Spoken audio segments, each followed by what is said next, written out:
Olá! Eu vou a partir de agora repassar a você alguns conhecimentos que considero relevantes sobre o campo da escrita e que, acredite, tem potencial de mudar a sua vida, não apenas em perspectivas profissionais, mas também no campo pessoal.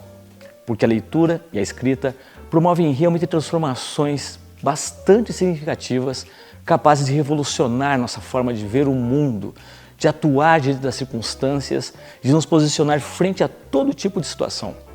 Eu sou Mário Lopes, escritor, roteirista e professor de roteiro, storytelling, literatura e cinema. Eu já dei aulas na FAI, na PUC, no Centro Europeu, em diversas entidades, enfim, e estou ministrando a aula agora aqui na Hollywood Film Academy, que é onde estamos gravando esse vídeo no momento. O meu trabalho com escrita envolve criação em diversas plataformas, gêneros e finalidades, como produção de roteiros de filmes, comerciais, séries, literatura, jornalismo, copywriting, dentre outros. A finalidade desse vídeo é promover o entendimento de como essa revolução interior se processa. Minha abordagem vai ser bem ampla e democrática, então os conhecimentos que vou trabalhar serão destinados a pessoas de diversas faixas etárias, classes sociais e níveis educacionais. Portanto, eu irei bem do básico, explorando alguns conceitos que talvez sejam até simples e óbvios para quem tem um entendimento mais profundo do assunto.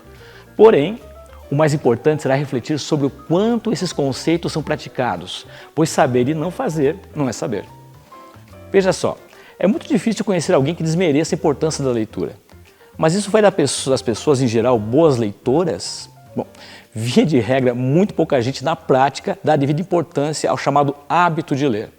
Não adianta reconhecer a relevância disso, é fundamental que esse reconhecimento se torne parte de uma rotina. Então vou pedir a você dedicação enquanto assistir a esse vídeo e também que procure notar o que considerar mais relevante e aplicável na sua vida. Aliás, começa aí um primeiro exercício. Anotar o que se vê e ouve é parte de um hábito saudável no desenvolvimento da percepção do escritor. Diversos autores fazem isso, e é com conhecimentos simples e práticos assim que eu vou procurar demonstrar como você pode introduzir paulatinamente na sua vida atividades que vão melhorar enormemente sua capacidade de leitura e escrita. Já vou aproveitar para dar uma primeira dica. Entenda que a leitura e a escrita não são hábitos mágicos que promovem transformações da noite para o dia. Eles precisam ser trabalhados constantemente para gerar consistência. É da prática diária que surgirão as mudanças pessoais significativas. Vamos lá, alguns conselhos iniciais bem práticos. Identifique na sua rotina quando e onde você pode introduzir a leitura e a escrita. Há sim muitas oportunidades. São hábitos democráticos que podem fazer parte da vida de todas as pessoas. E procure assimilar uma frase do José Saramago que diz o seguinte: todos são escritores, a diferença é que uns escrevem e outros não. Isso dá uma noção clara de que todos temos a capacidade de produzir bons textos. Todos escrevemos muito e de longa data. Mas está na hora de colocar essa atividade em um patamar mais elevado, ok?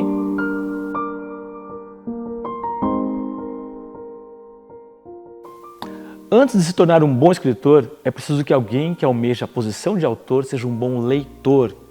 Há quem diga que não quer ler demais para não ser influenciado e porque quer criar um estilo próprio. Bom, na verdade, é tarde demais para você não se deixar influenciar. Todos nós somos bombardeados diariamente por uma enormidade de diversas comunicações que vêm da mídia. Os filmes, os comerciais, os textos que a gente acessa, tudo isso influencia naquilo que pensamos e no que produzimos.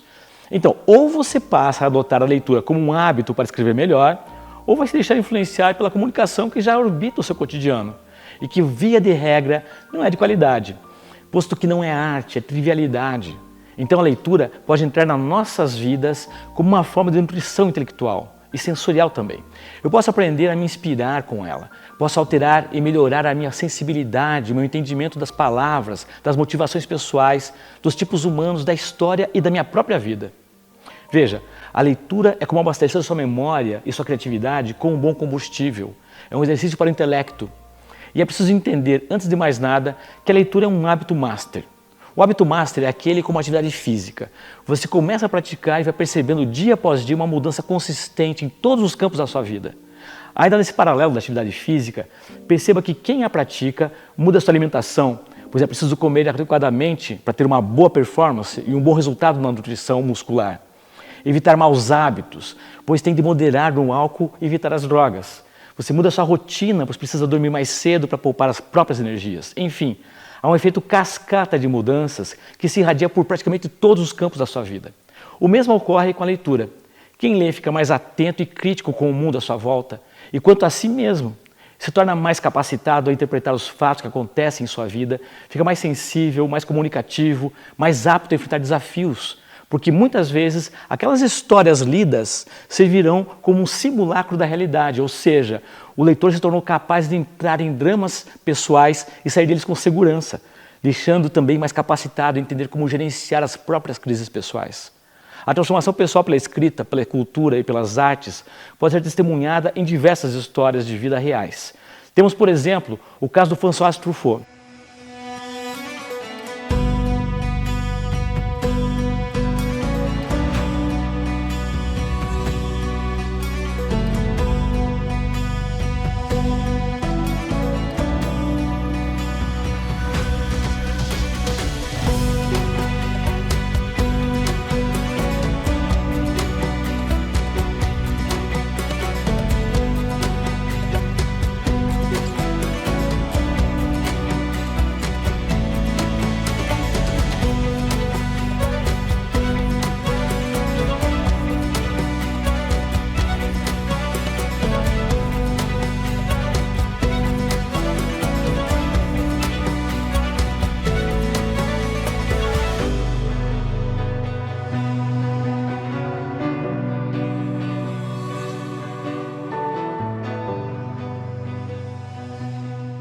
François Truffaut, que é considerado um delinquente na adolescência.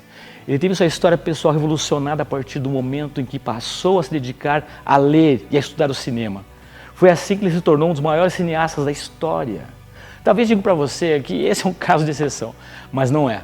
O caso dele não pode ser resumido à sorte. A exceção fica por conta dele ter se dedicado a estudar e ler, quando o mais normal seria continuar uma vida à deriva, sem rumo e sem perspectivas.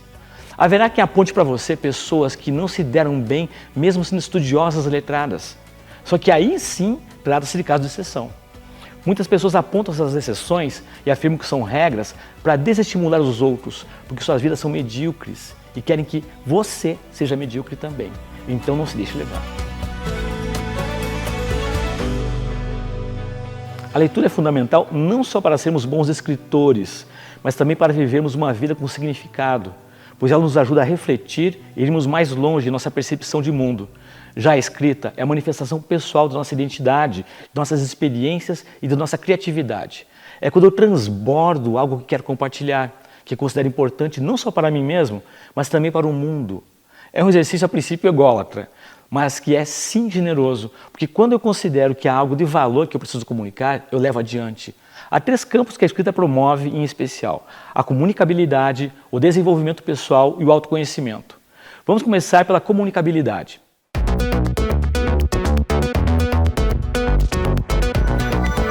Saber se comunicar vai se tornar você uma pessoa mais sociável e um profissional diferenciado, qualquer que seja o seu campo de trabalho almejado.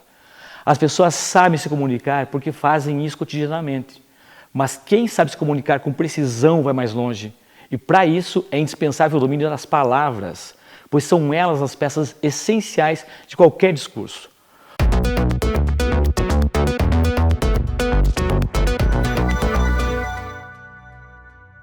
O desenvolvimento pessoal por meio da escrita pode ocorrer de forma mais imediata, que é quando eu pratico a escrita profissionalmente.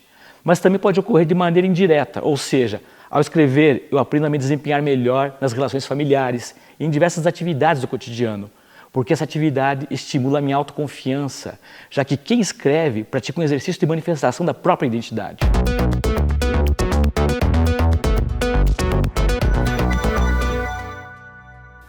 E o autoconhecimento surge com o fato de que a minha escrita estimula minhas sinapses e minha autopercepção.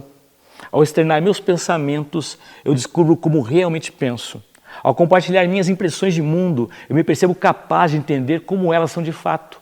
E além disso, eu aprimoro minha autonomia de pensamento. Ou seja, passo a pensar por conta própria, me torno menos influenciável, me torno mais eu mesmo, tenho opiniões pessoais minhas de fato. O profissional do futuro tem de saber se comunicar. Em uma pesquisa recente, foram listadas 50 profissões que estão mais em risco de se extinguir ou de sofrer drásticas modificações nos próximos anos, devido à inteligência artificial. As atividades de escrita e de roteirização não constam nessa lista. Isso porque estamos tratando agora, nesse momento, da era da inteligência artificial, mas não da sensibilidade artificial. A inteligência artificial consegue transitar em textos mais automáticos e com propósito de venda, mas não consegue emular as habilidades do escritor criativo e artístico.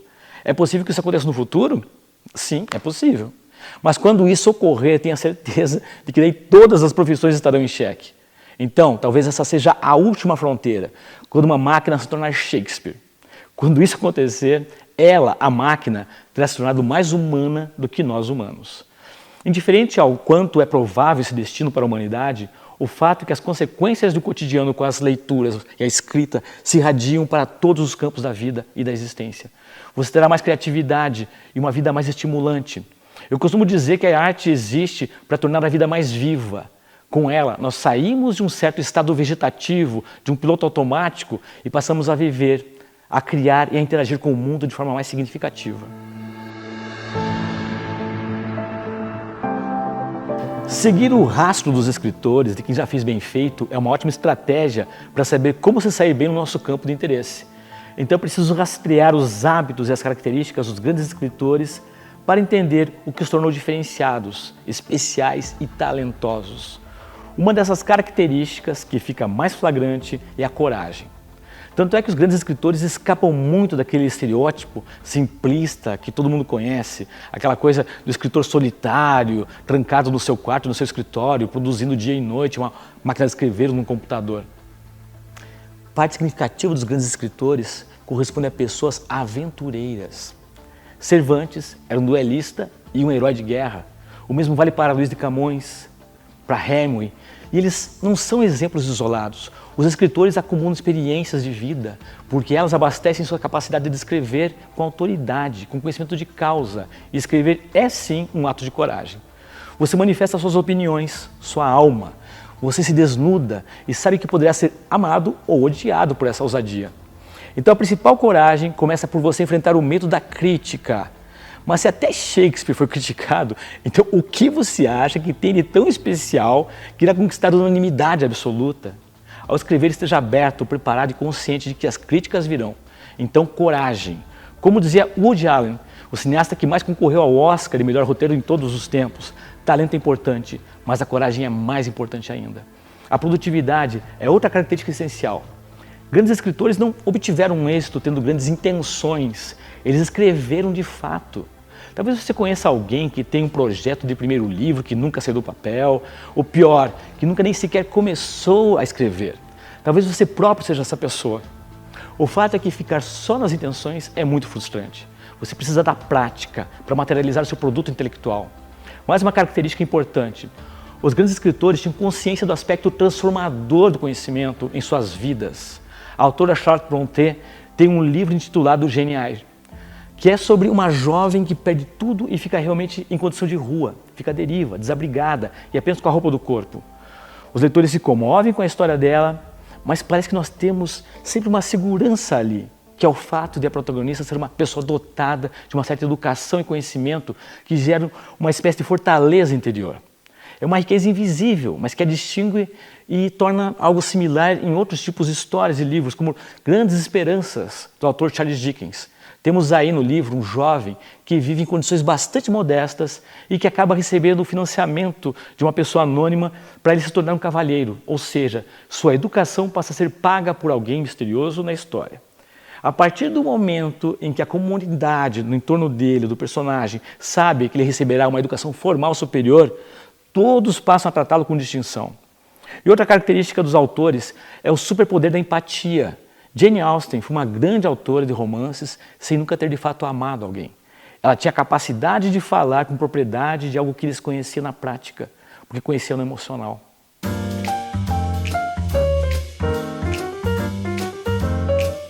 Certo, então nós já estamos cientes de que há benefícios bastante significativos na prática da escrita e que eles se potencializam se eu adoto a prática da leitura. Mas como ler mais? O que eu posso fazer para gostar de ler todos os dias e fazer dessa prática um hábito cotidiano? Vamos entender primeiramente que existe um grande esforço no seu entorno para desestimular a sua leitura. Quando você lê, você não está consumindo ou tendo acesso a comunicações que vão estimulá-lo a consumir. Então, é muito mais lucrativo para a indústria que você esteja nas redes sociais e mídias digitais. As pessoas frequentam esses ambientes por autoafirmação, porque querem se sentir especiais e bem aceitas. Um livro não vai proporcionar a você essa sensação.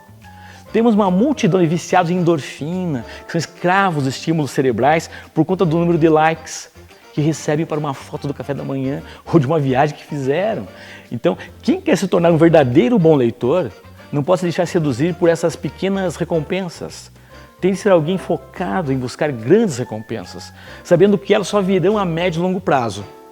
Nada impede que você frequente suas redes sociais, mas é preciso saber administrar seu tempo para aproveitá-lo de forma mais produtiva, destinando parte do seu dia a ler, ao invés de ficar postando fotos de refeições, dos seus looks, dos seus gatos, enfim, dessas coisas que as outras pessoas fingem apreciar em você.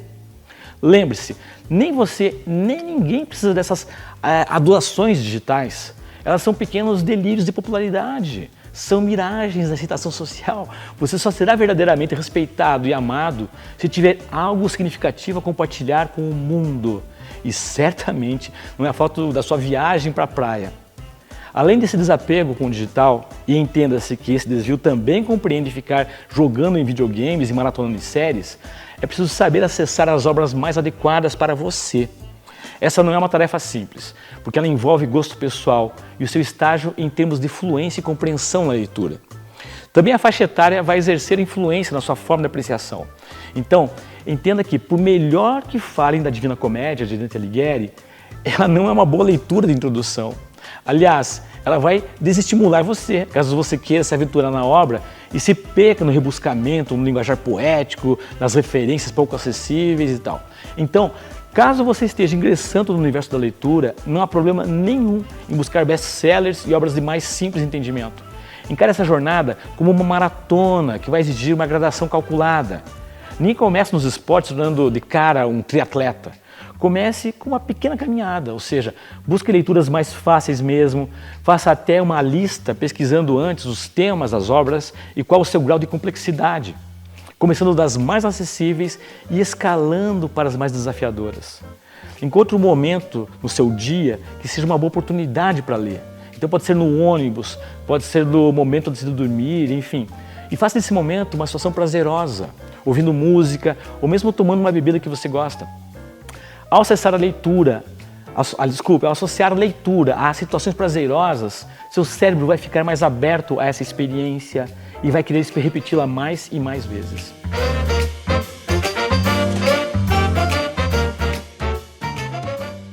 Já para escrever mais, existem algumas orientações práticas, mas com alerta de que realmente é um tanto complexo seguir uma rotina produtiva nesse campo. E eu vou explicar os motivos. Primeiramente, vamos combinar que é difícil, muito difícil, encontrar brechas de tempo no dia a dia quando você tem uma rotina puxada. E quem de nós não tem um cotidiano cheio de atividades, né? Então nós temos nossos compromissos profissionais, aquele monte de coisas que não tem como deixar de lado, que são os boletos para pagar, atividade física, compromissos sociais e até mesmo nossas refeições. Tudo isso consome tempo. Então vai ser preciso blindar algum período do dia para o exercício da escrita. E não se trata apenas de você segregar um tempo para a escrita. Você precisa também cercear o espaço no qual você fará a atividade. Não vai adiantar você escrever com pessoas por perto, fazendo barulho ou podendo interromper sua produção a qualquer momento. Também não adianta se isolar se você não silenciar as notificações do seu celular. Cada vez que seu trabalho é interrompido pelo celular, por alguém que seja, você leva um tempo considerável até recuperar a concentração. Então, isole-se. Isole-se no tempo e no espaço. Demarque o horário e a quantidade de tempo. Também adote um espaço na sua casa para fazer a tarefa. Nem precisa ser na sua casa, você pode emprestar um espaço do seu trabalho ou escrever até num parque. Só evite as distrações, concentre-se, esqueça tudo que está no seu entorno. Outra orientação é de que você seja um anotador compulsivo. Anote tudo que vier à sua cabeça e que possa ser uma sacada criativa para gerar uma história ou complementar as suas histórias. Use um bloco de anotações, um Moleskine ou um aplicativo no seu celular, tanto faz. Também é bem interessante que você determine referenciais de produtividade, ou seja, Qual a quantidade mínima de texto que pretende escrever a cada dia? Se você é iniciante, seja modesto e realista. Não estabeleça metas com as quais você não pode cumprir. O Stephen King, que é um escritor altamente renomado e produtivo, afirma que, para ele, 6 páginas é o número mágico. Esse é o objetivo diário em termos de produção textual. Estabeleça também etapas na produção da sua obra, seja ela um livro ou um filme. Escreva primeiro esboços, entenda a sua história por completo, com início, meio e fim, para só depois partir para a escrita. Escrever também exige um planejamento. Aliás, essa é a etapa na qual você deve se dedicar com mais foco. É atribuída ao Abraham Lincoln a seguinte frase: se eu tivesse 6 horas para cortar uma árvore, passaria as primeiras 4 afiando o machado. Então, esse afiar o machado, que é o planejamento da sua obra, fará você ganhar tempo. E isso faz cair por terra aquela percepção de muitas pessoas de que é preciso partir direto para a ação e sair escrevendo a obra. Isso não é produtivo. Faz você perder tempo ao invés de ganhar tempo. Se você puder escrever em um diário, entenda que esse é um hábito saudável também. Não se trata de um exercício adolescente, como muita gente pensa. Vai ajudar você a se entender e, com o tempo, as suas memórias também poderão trazer boas ideias para seus projetos. Todo autor é semi-autobiográfico. Como dizia o Michelangelo, todo pintor pinta a si mesmo.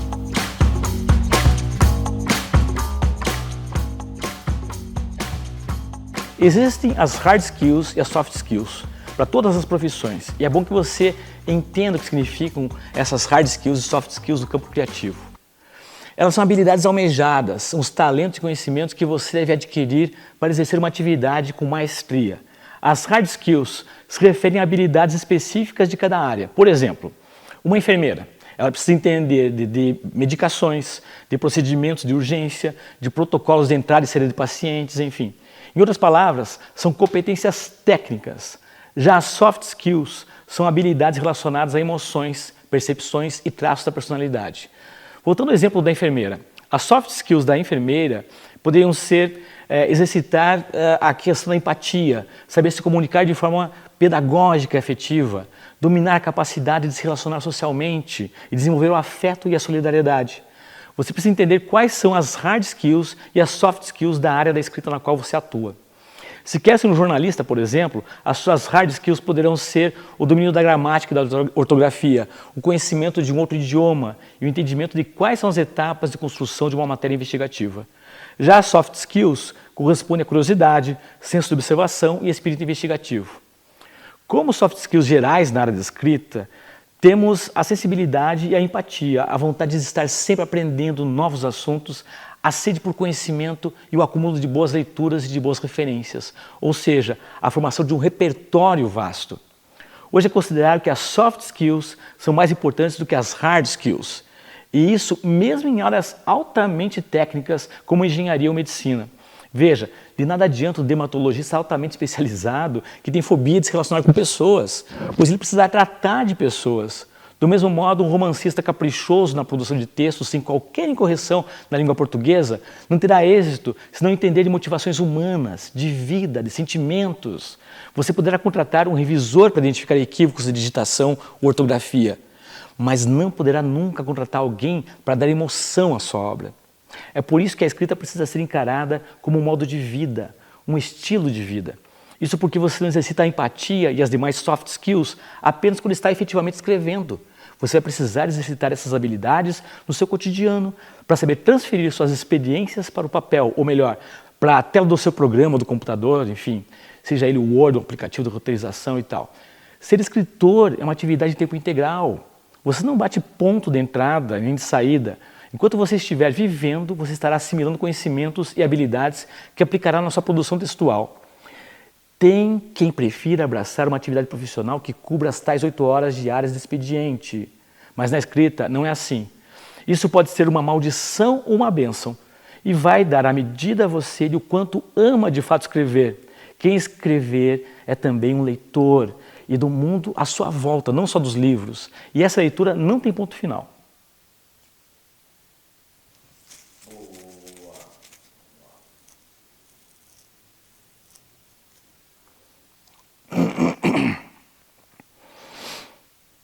Responda aí, você acha que é preciso ter um estilo como escritor? Depende. Muitos autores têm uma identidade forte em sua forma de escrita. Outros preferem transitar, preferem ser voláteis, não se apegando a uma determinada forma de se expressar. O poeta Mário Quintana dizia o seguinte: estilo é o defeito de certas pessoas de fazerem as coisas de um único jeito. Ele acreditava, portanto, que o melhor é se divertir, se desapegar, incursionar por várias maneiras de criar seus textos. É com instinto e prática constante, nas diversas plataformas de escrita, que você irá formar e identificar um estilo. E isso se desejar ter um estilo, ou se fizer desse exercício uma atividade tão rotineira a ponto de criar uma assinatura própria, ou seja, a ponto de fazer com que as pessoas identifiquem o autor antes mesmo de ver seu nome na capa do livro. Já a descoberta do gênero literário é mais fácil, porém não é óbvia. O fato de você gostar de assistir séries de comédia não significa necessariamente que você terá facilidade em escrever comédias. Vou citar um exemplo pessoal. Eu gosto muito de sitcoms, como The Big Bang Theory, mas não acredito que um dia eu vinha produzir algum trabalho, algum conteúdo nesse sentido, porque eu não tenho afinidade direta, nem a habilidade para produzir os diálogos dos personagens dessa série. Isso não significa que eu não possa buscar essa afinidade e acessar conhecimentos que me permitirão escrever uma série similar, mas isso vai demandar em um maior esforço e talvez até em uma briga interna contra a minha própria natureza criativa. O ideal é começar a escrever testando possibilidades, incursionando em gêneros variados, até encontrar aquele no qual você se sente mais à vontade na hora de escrever. Em termos profissionais, as possibilidades de escolha se restringem. Vou novamente dar um exemplo pessoal. Eu não sou do tipo de pessoa que gosta de carros, que entende de motores, marcas, desempenho, essas coisas. Porém, já fiz vários roteiros de filmes institucionais para grandes montadoras. Então precisamos entender mais do assunto para poder escrever com propriedade. Do mesmo modo, já escrevi livros sobre empreendedorismo no formato de dramaturgia por conta de propostas financeiras atraentes e por também me interessar e apreciar a proposta. Não era o meu forte, mas eu sabia que poderia me articular em dedicação e pesquisar até conseguir ter fluência no assunto. O principal é ser aberto a experimentações, sem medo de risco e de erro. Existem diversos gêneros nos quais você pode encontrar afinidade. Romance, terror, drama, ficção científica, comédia, por aí afora. O principal é entender o que torna cada gênero mais atraente ao seu público, o que você tem a contribuir com o seu talento e quais trabalhos são considerados ícones nesse campo. Daí a gente volta no tema da nutrição intelectual. Eu vou me abastecer de referências, identificando o que me atrai em cada uma delas, para a partir de então moldar o meu próprio estilo de trabalhar aquele gênero. Nós todos somos mosaicos, somos a soma de diversas referências. É isso que nos atribui legitimidade e identidade, é o que nos distingue. E a nossa maior contribuição como autores é entregar algo que venha a dar um colorido novo no campo artístico, que ainda não tenha sido devidamente pensado ou trabalhado.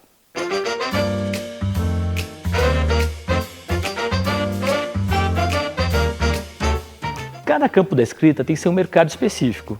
Então, não se pode pensar em mercado de um modo geral para escritores. O mercado de quem escreve HQs é muito distinto daquele de quem escreve roteiros cinematográficos, por exemplo. A forma de consumo é outra, o perfil do público é outro, a maneira de monetizar é outra. Também ocorre uma volatilidade natural nesses mercados. Por exemplo, há pouco tempo ser um copywriter era uma tendência indiscutível e em ascensão. Muita gente se especializou para escrever textos de venda de infoprodutos na web. E a impressão que tinha era de que esse nicho da escrita jamais ia decrescer, ele só ia aumentar. Porém, veio a inteligência artificial e hoje se consegue escrever textos muito eficientes com o uso do chat GPT.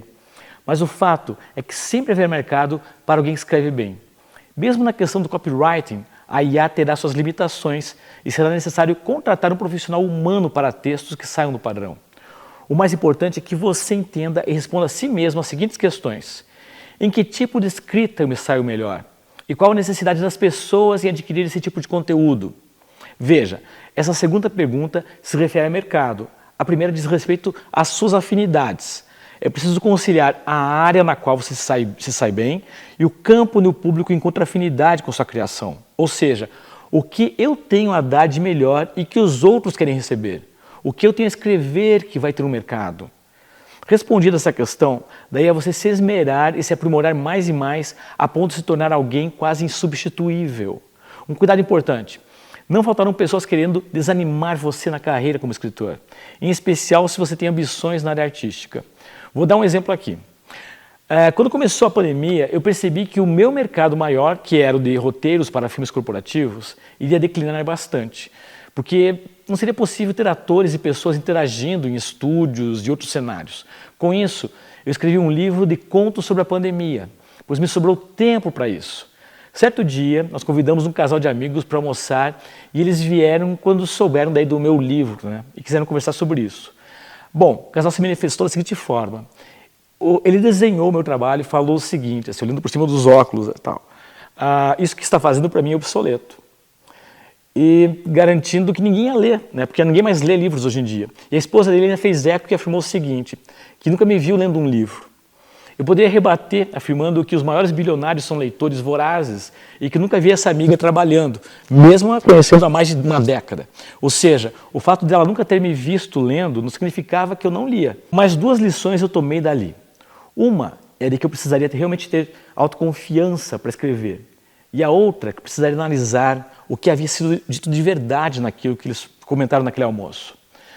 De fato, esse amigo tinha razão no declínio da leitura, mas exagerou ao afirmar que ninguém mais lê. E de fato, essa amiga tinha razão que eu estava lendo pouco, mas assimilei essa afirmativa para me forçar a ler mais. Então saiba que tentarão desencorajar você. Já perder a coragem, essa será uma opção sua.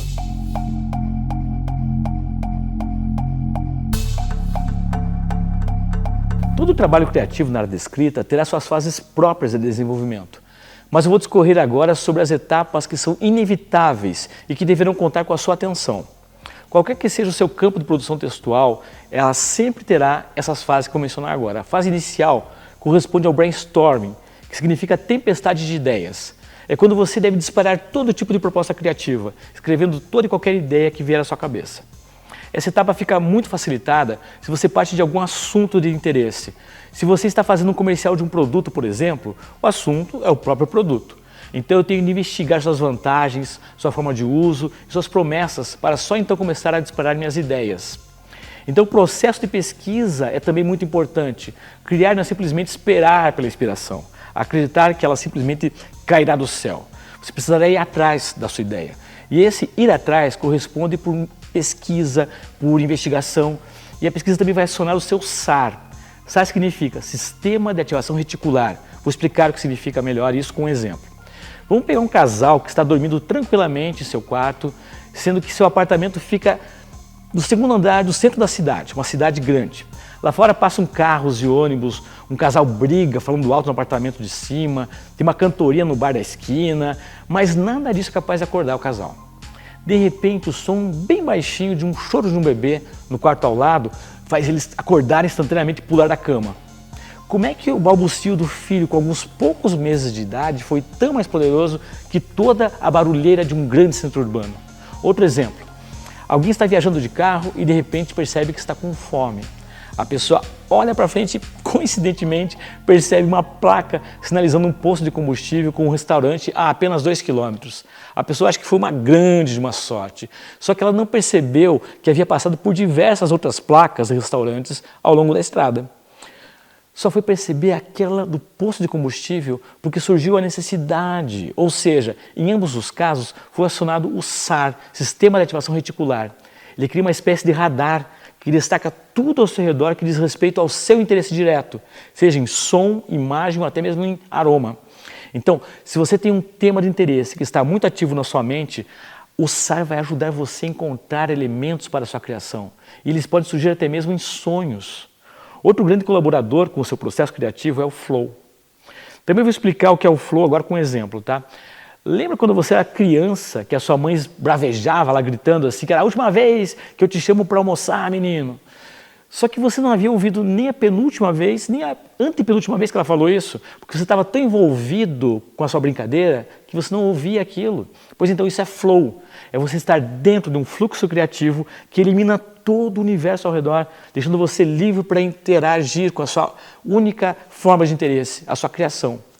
É com as ideias trazidas pelo SAR e potencializadas pelo flow que você será engenhoso não só na gênese, mas também durante todo o processo criativo.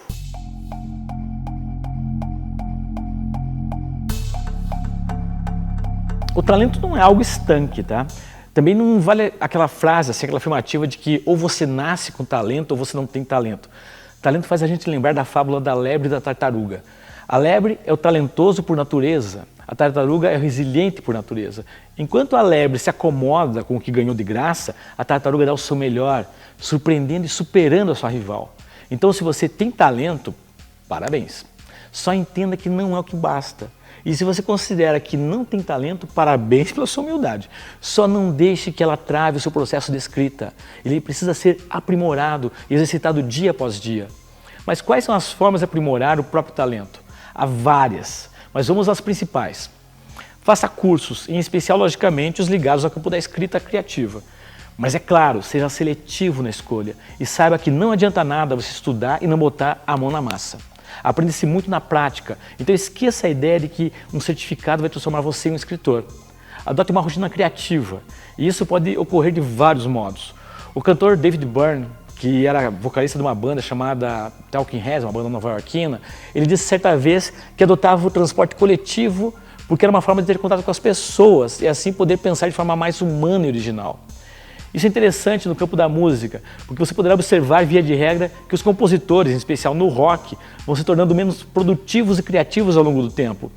Isso se dá porque se distanciam dos ditos seres humanos comuns, já que eles passam a viver em outra esfera, rodeados de luxo, sem contato com gente como a gente, e sem se preocupar com coisas de sobrevivência, como pagar boletos, por exemplo. Então eles não têm que encarar o transporte público, eles não têm que encarar pessoas, eles ficam menos criativos.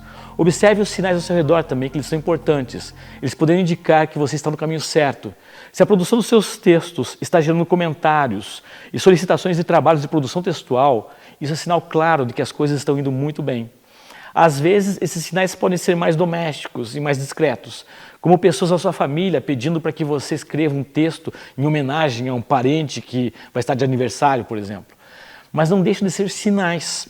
Porém, saiba que o mais importante é ter você próprio a convicção de que está no caminho certo, até porque esse é um caminho absolutamente individual. As pessoas poderão apoiar ou desmotivar você, mas nenhuma delas, poderá caminhar por você. Então escreva com convicção, crie no seu computador, caderno ou bloco de anotações uma área destinada a seus projetos e procure monitorar a evolução deles.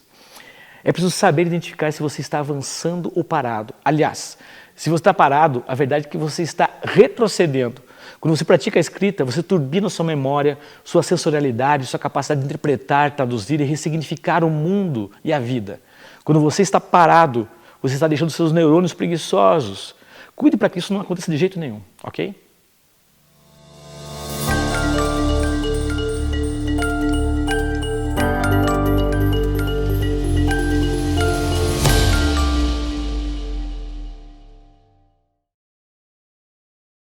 É importante tomar cuidado com a baixa autoestima, tá? Muitas pessoas se menosprezam, elas acreditam que não tem capacidade de escrever, que é uma atividade só para gente muito intelectual, enfim, um patamar quase inalcançável, né? Eu também tive esse problema bastante em função de que quando eu lia bastante, né, quando eu estava na faculdade e consumia muito mais do que eu consumo hoje em termos de literatura, eu me influenciei muito por escritores de muito peso, né, como Gabriel Garcia Marques, Hermann Hesse. Então, para mim, aquilo ali era algo absolutamente inalcançável, continua sendo, né? O que acontece é que eu não poder me restringir por conta disso, não poder deixar de escrever por conta disso. É a mesma coisa que você vê uma corrida de 100 metros rasos e assiste ela usar em Bolt matando a pau, o cara chega lá super rápido, é um relâmpago e você fala assim, cara, não vou mais correr na minha vida. Uma besteira, entende? Faz muito bem você correr, faz muito bem você exercitar, né? E da mesma forma faz muito bem você escrever e publicar a sua obra. Então não se desestimule, não fique nesse complexo de achar que você não tem capacidade de produzir uma obra literária, você tem com certeza. Tá? E se você não vai fazer de repente uma epopeia, né, um trabalho grandioso, comece fazendo conto, né, escrevendo de uma forma menos descompromissada, né, menos pretensiosa. E não há nenhum demérito em escrever um conto. Né? Veja, muitas vezes a gente tem haikais, que são textos, né, são poemas de apenas 3 linhas, que eles têm um valor literário maior muitas vezes que um livro inteiro, um grande romance. Então não desmereça pelo volume de escrita. Dizem que no cinema também tem esse problema, né? As pessoas costumam ver os curtas-metragens com certo preconceito, achando que é uma obra menor só porque o tempo dela é menor. O que é uma besteira também, tem muitos curtas-metragens que são muito mais relevantes que muitos longas-metragens. É como você comparar, eu não sei quem fez essa comparação, mas que na pintura, você pegar a Mona Lisa e a obra Guernica do Pablo Picasso. Mona Lisa é uma pintura pequena, né, relativamente pequena. E o quadro Guernica de Pablo Picasso é um quadro gigantesco, uma parede, né? E nem por isso Guernica do Pablo Picasso custa mais ou mais valiosa em termos artísticos do que a Mona Lisa, né, do Leonardo da Vinci. Então, cuidado com a baixa autoestima e cuidado também por essa forma de medir, né, o valor da arte a partir do volume, tá? É uma besteira. Nós estamos numa era bem complicada que é a era do imediatismo. Ela prejudica o entendimento da consistência. Então você vai lá, faz um post, você tem muitos likes e tal. Já uma obra, um livro, é um trabalho que você está escrevendo ali silenciosamente, é um mérito seu e que ninguém mais vai conhecer, né? Pelo menos enquanto não for publicado. Então, os influencers da vida, né, essas pessoas que produzem conteúdo nas redes sociais, eles têm uma vitrine muito maior, uma exposição muito maior. Então, a impressão que dá é que eles têm uma relevância muito maior que o escritor literário. E é uma falácia. Né? Se você está escrevendo uma obra lá com consistência, com qualidade, uma obra artística, tenha certeza, ela tem muito mais peso, muito mais influência e vai ser mais longeva também do que uma obra, lá um post feito por alguém que ligou a câmera e fez uma dancinha. Tá? Então também não se deixe influenciar por esse tipo de coisa. Né? Você não pode ver pessoas que têm uma hiperexposição com 1 milhão de seguidores e achar que essas pessoas estão indo pelo caminho certo só porque tem muita gente aplaudindo. Tá? Tinha uma capa do disco do Elvis Presley, né? Que era 1 milhão de fãs do Elvis Presley não podem estar errados. Então, tínhamos na época, né, já falecido, o jornalista Paulo Francis, né, ele brincou com essa mesma frase e fez um título que era o seguinte, assim, uma paródia disso, que era o seguinte: 1 milhão de moscas não podem estar erradas, como a cocô. Então, não julgue, né, o valor de uma obra, o valor de um trabalho textual pelo número de admiradores, mas sim pela qualidade desses admiradores. Isso é claro que é mais difícil você falar para um adolescente que está em formação ainda. Ainda mais quando ele quer aceitação social. Existe um esquema gráfico chamado pirâmide de Maslow, que é um esquema na forma de pirâmide mesmo, que mostra as necessidades que nós temos na nossa vida, né? Necessidades de subsistência, necessidades sociais, necessidades variadas, até chegar lá no último ponto da pirâmide, lá no topo, que é a necessidade de autorrealização. Na base da pirâmide estão as necessidades mais fundamentais para você sobreviver, que é alimentação, abrigo, né, vestuário. E logo em seguida ali vem a necessidade de aceitação social. Então nós todos queremos ser queridos, né, queremos ser bem aceitos, né, pelos nossos pares, pelos nossos familiares, amigos e tudo. Como a obra literária ela não permite isso já de um primeiro momento e a situação de uma internet é muito mais imediata, né, você tem uma resposta automática praticamente, é mais difícil você convencer uma pessoa em formação, um adolescente, ou alguém que ainda é inseguro, de que ele tem que se aproximar desse tipo de produção artística. Mas, insistindo, a produção artística de uma obra literária, de uma obra artística, tem muito mais valor, muito mais longevidade, muito mais relevância do que um post na web. Veja, você pode usar o ChatGPT ou qualquer inteligência artificial para produzir o teu texto sem problema nenhum. O que você não pode fazer é pegar aquele texto que vem pronto ali, né, alguma coisa que essa tecnologia te dá de graça e utilizá-la como se fosse sua autoria. Aí você está fazendo um trabalho que na verdade é apenas de alguém que está transitando, né, um conteúdo de uma plataforma automática, né, para um meio digital, um meio em papel e tal. Então você não tem mérito nenhum com isso, né? Então veja, sempre houve uma resistência à tecnologia em qualquer área e na área artística essa resistência é maior porque a gente percebe essa tecnologia surgindo como algo que vai tomar um espaço da sensibilidade, um espaço da humanidade. Para você ter uma ideia, lá atrás, quando surgiu o papel feito pelos chineses, houve uma resistência em assimilá-lo, né? Então, por exemplo, os muçulmanos tinham o papiro para colocar, para escrever o Alcorão. Eles achavam que era um material mais nobre. Então, para eles, essa transição para o papel demorou, houve uma resistência maior. Já se pegassem os luteranos, né, as pessoas lá que estavam trabalhando na reforma da igreja, né, do cisma que houve na igreja católica, eles adotaram prontamente o papel para distribuir as suas mensagens ideológicas e religiosas e tal. Então eles foram muito eficientes nisso, né? Eles conseguiram rapidamente atingir muita gente com uma comunicação que daí ficava mais fácil. O papel era mais fácil de produzir, ele era mais portátil, digamos também, então por isso eles acabaram ganhando vantagem nesse aspecto. Então o uso da tecnologia é bem-vindo, não é problema, só que você tem que saber usar. Então é mais ou menos como uma calculadora, né? Se você é um leigo, você não aprendeu a calcular, você vai aprender a usar a calculadora, né? É uma forma de você ter um acesso mais fácil a alguns números ali, algumas equações que de repente para você são muito complexas, né?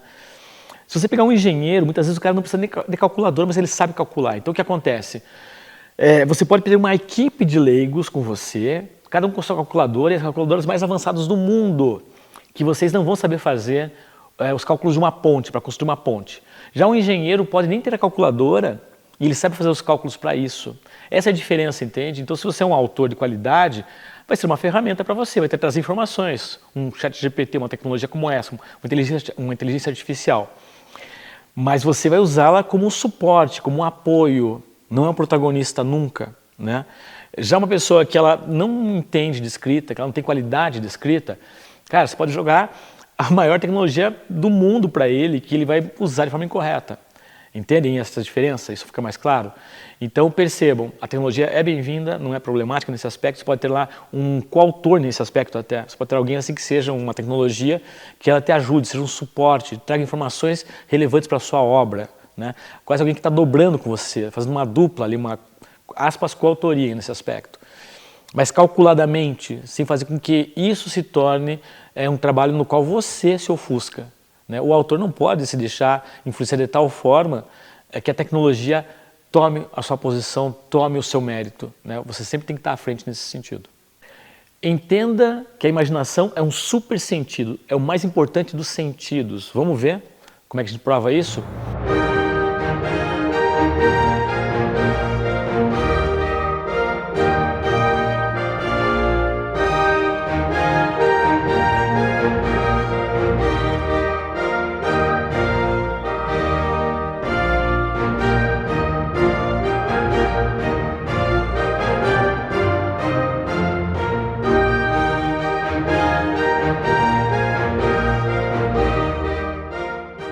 O Beethoven, né, o maior compositor, junto com Mozart, né, os grandes compositores aí, sempre esteve lá no alto, né, o maior panteão aí dos autores eruditos. O Beethoven compôs a sua maior obra, a Nona Sinfonia de Beethoven, quando estava surdo. Então o que acontece? Ele não tinha mais essa capacidade, né, não tinha mais um dos 5 sentidos, e justamente que era o sentido mais importante para ele fazer o trabalho dele. Mas ele tinha a imaginação, a capacidade de conseguir perceber como é que aquelas notas se comportariam, formando uma orquestração que seria de tanto valor, né, que seria tão relevante, tão bonita, tão majestosa como a Nona Sinfonia que ele desenvolveu. O Monet.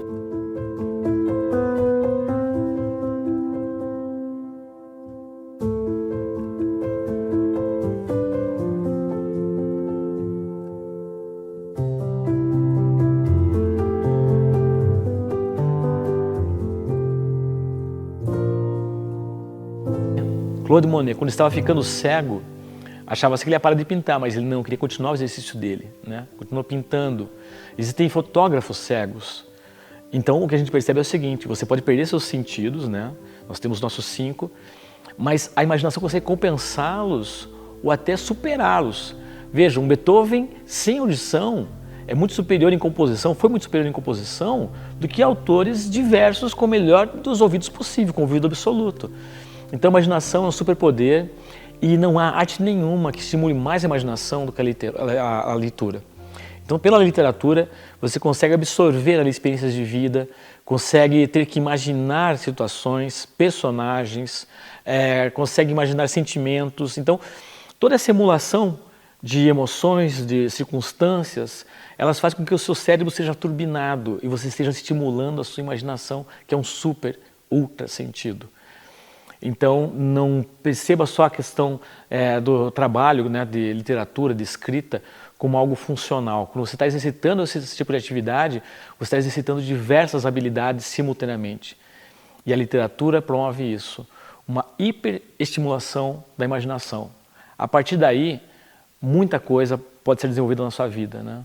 Não é só na questão prática, funcional de ganhar mais dinheiro, de ser alguém que se comunica bem no trabalho, de ser alguém que sabe escrever um texto de um anúncio, não é isso, entende? É muito mais abrangente do que isso, muito mais importante e muito mais estimulante para a sua vida do que simplesmente uma aplicação direta financeira. E não que não seja importante, né? A gente tem que ganhar dinheiro, mas se você puder ganhar dinheiro e crescer com isso como ser humano, muito melhor ainda. A gente vai falar agora sobre o nosso sistema educacional equivocado.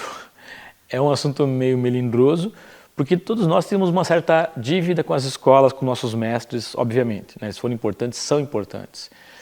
Mas há muitos sistemas, né, muitos modelos educacionais que foram altamente perniciosos, né, causaram problemas no entendimento das pessoas sobre o que vem a ser criatividade e sobre o valor da literatura. Por exemplo, havia um castigo que era imposto a alunos mal comportados, né, nas escolas de ensino fundamental, de ensino médio até, e que era muito recorrente também em escolas religiosas, né, eu cheguei a ver isso, que era você pegar esses alunos e colocá-los de castigo na biblioteca. Então, é claro, havia uma intenção para isso, né? Era assim, vou colocar na biblioteca porque essa pessoa vai ter contato daí com literatura, com obras edificantes e, de repente, a partir desse contato vai ser uma pessoa melhor, né? Vai se comportar melhor em sala de aula e tudo. Mas qual é a mensagem que eu passo com isso? Ali é um ambiente de castigo, ali é um ambiente chato, né? É um ambiente que eu vou ficar lá em um silêncio, é uma clausura. Então, isso causa um problema muito grande no entendimento das pessoas a respeito da importância do quanto você tem que apreciar a literatura como algo prazeroso, né? Então a gente vê assim que isso foi muito recorrente, né? Infelizmente assim, a questão educacional acabou desestimulando, né, muitas pessoas, muitos alunos a se interessarem mais. E havia também, existe assim um outro componente que é muito absurdo, na minha opinião, que é o seguinte: existem livros que são colocados no vestibular e que você tem que entender aqueles livros. Então você muitas vezes vai ler uma resenha naquele livro, você vai ter acesso a um spoiler do livro, ao invés de você ler o livro, para fazer aquela prova e você passar e você mostrar que você conhece Dom Casmurro. Para mim isso também é uma coisa muito perniciosa, muito absurda, né? E a gente vê assim, daí os poucos alunos que acabam se interessando por literatura, né, aqueles poucos que vão lá e querem saber mais e se desenvolver, eles sofrem até um bullying por conta disso, né? Então eu tenho uma conhecida próxima que ela gostava muito de Machado de Assis quando estava no ensino fundamental ainda. E eu falava para ela, olha, você deve se sentir um patinho feio. E ela confirmava isso, né?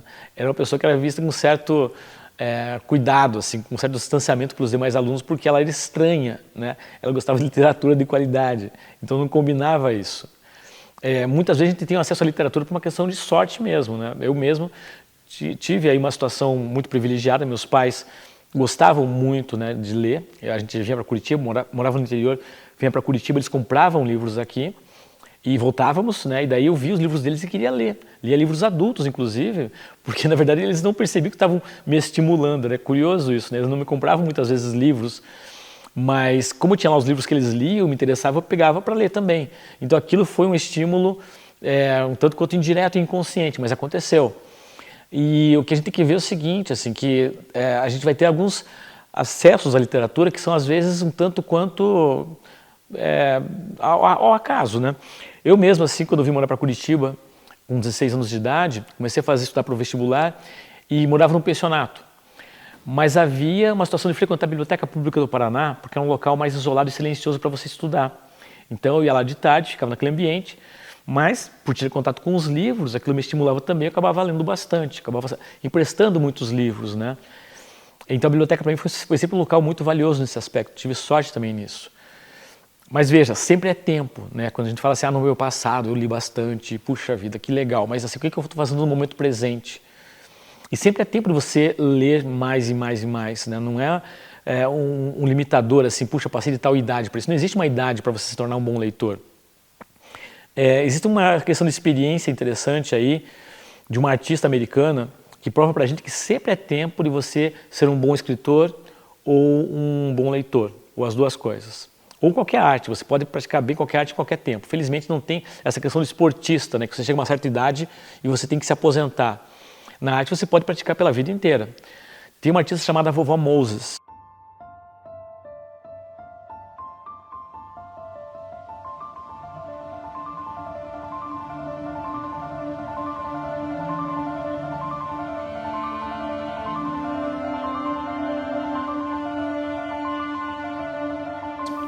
Ela é uma senhorinha, já faleceu, né? Mas ela era uma senhora que na infância dela, adolescência, ela queria pintar. E ela morava no meio rural. E os pais falaram assim, não, você não tem que pintar nada, né? Nós trabalhamos aqui em plantar e colher, é o nosso ganha-pão. Isso é uma brincadeira, é um divertimento, não tem sentido, a gente precisa ganhar dinheiro, se sustentar. E ela aceitou isso, né? Então ela foi lá, resignada, passou a vida inteira dela plantando, colhendo, casou, teve 10 filhos, 5 faleceram quando eram bem pequenos, né? E aí, passando dos 60 anos de idade, os filhos foram embora, obviamente, foram criar suas famílias, e o esposo dela faleceu. E ela começou a se aproximar dos 70 anos de idade. E um médico falou para ela que ela já estava se aproximando já do tempo fatal, né? Ela iria falecer e tudo mais, a saúde dela estava se debilitando, a solidão a gente hoje sabe que é um problema grande nesse aspecto, ela prejudica a saúde, né? Isso é comprovado. Então o que ela fez? Ela falou assim, bom, já que eu vou falecer em breve, eu vou pelo menos exercitar aquela minha habilidade que na infância ficou confinada e eu nunca dei asas para isso. Então ela foi lá, conheceu uma pessoa que era uma pintora, conversou com ela e pediu para ela orientações. Então ela teve lá 1 ou 2 aulas e comprou material para pintar. Ela voltou para casa dela e começou a pintar, né? Como ela não teve muitas aulas, então ela se jogou naquilo de uma forma muito leve, divertida, né? Ela não tinha esse interesse em algo mais pretensioso com a pintura. Mas passou o tempo e perceberam que a pintura dela tinha valor. E ela fez uma primeira exposição aos 76 anos de idade e a partir daí começou a ganhar notoriedade, perceberam muita identidade no trabalho dela, ela foi crescendo, crescendo, crescendo. Resultado, ela se tornou um ícone. Ela foi condecorada pelo presidente norte-americano. Ela pintou mais de 2.000 quadros e ela faleceu com mais de 100 anos de idade. Então perceba, não há um momento, assim, um limite para você começar a ler, começar a escrever. Todo o tempo é tempo para isso, né? E hoje em dia a gente tem uma coisa muito interessante que é assim, os livros são muito acessíveis. Havia um tempo que você dizia assim, eu não posso ler porque eu não tenho acesso, né? A literatura é cara, então infelizmente não vou poder ir adiante desse meu sonho. Eu adoro ler, mas né, infelizmente eu não consigo ir adiante desse meu hobby aí porque eu não tenho condição, não tenho acesso. Nós temos bibliotecas, né? As bibliotecas felizmente são muito generosas em acervo. Temos os sebos da vida que você pode comprar livros por preços ridículos, né? Mesmo nas livrarias hoje tem livros que você consegue comprar, né? Eu comprei Meditações do Marco Aurélio por R$10. Então assim, é tudo muito acessível hoje nesse aspecto. Nós temos audiobooks também que você pode acessar no YouTube, em várias plataformas. Temos assinaturas, né, de e-books e de audiobooks, né? Então a assinatura você pode acessar uma quantidade gigantesca de e-books, né, por um preço assim que se aproxima de um preço de uma Netflix. Então é acessível, é barato. Você pode, entre uma Netflix e de repente uma assinatura dessas vai te deixar muito melhor com você mesmo, eu garanto isso. Então, o que mais que tem, né? Nós temos assim obras clássicas que estão hoje sobre domínio público e você pode ir nos websites e fazer o download da obra para você ler, sem pagar nada por isso. Então, assim, existem N formas de você acessar a literatura hoje em dia a baixo custo, a custo zero, né? Então não há mais uma desculpa assim de eu não consigo acessar, não consigo ter acesso à literatura por falta de dinheiro, né? Isso não cola mais. Tem uns aspectos que a gente tem que cuidar, um deles é assim, a leitura dinâmica. Então a pessoa quer ler mais, ela fala o seguinte, vou fazer um curso de leitura dinâmica e a partir disso eu vou ler muito mais obras. Cuidar com isso, tá? A gente tem assim, alguns grandes entusiastas da leitura dinâmica, né, que chegavam a ler, né, centenas de páginas no único dia. Quando é uma literatura, no sentido assim mais técnica, uma literatura de não ficção, até é possível isso. Mas quando é ficção, você precisa apreciar as palavras, degustar o texto, senão você está sendo superficial. Tem uma frase do Humberto Gessinger, lá, o líder dos engenheiros do Havaí, que é: quem tem pressa não se interessa. E é o que acontece, entende? Se você vai fazer leitura dinâmica de uma obra e de repente você vai acabar com ela, liquidar ela em meia hora, um livro de 200 páginas, algo está errado, entende? Você vai assimilar aquilo de verdade, e se você assimilou, você entendeu aquilo de verdade, você interpretou, você realmente degustou aquele texto, que isso é importante, entende? Eu apreciei aquilo, eu tive sensorialidade na hora que eu li aquilo. Então a leitura dinâmica para mim assim, ela é restrita para campos que não são de não ficção ou que elas têm aí um outro viés, assim, que não seja propriamente a parte artística, né? E eu tenho assim uma dica pessoal, né, de como a gente pode ler mais, que é o seguinte: na minha casa tem livros em todos os cômodos, só não tem livros na área de serviço. Nos banheiros tem livros, na cozinha, na sala, nos quartos tem livros, eles estão o tempo todo em todo lugar, no escritório obviamente tem livros. Porque aí eu estou o tempo todo sendo estimulado com essas obras, entende? Eu acesso redes sociais lá no começo do dia e me proíbo de acessar no resto do dia. Eventualmente, porque eu trabalho com redes sociais também, construindo textos, eu acesso. Mas, via de regra, o que eu faço é ir lá nessas obras assim e tal, e lê-las ao invés de entrar em rede social e mídias digitais. Então, é uma outra forma também que você tem aí para poder ler mais e melhor no seu dia a dia.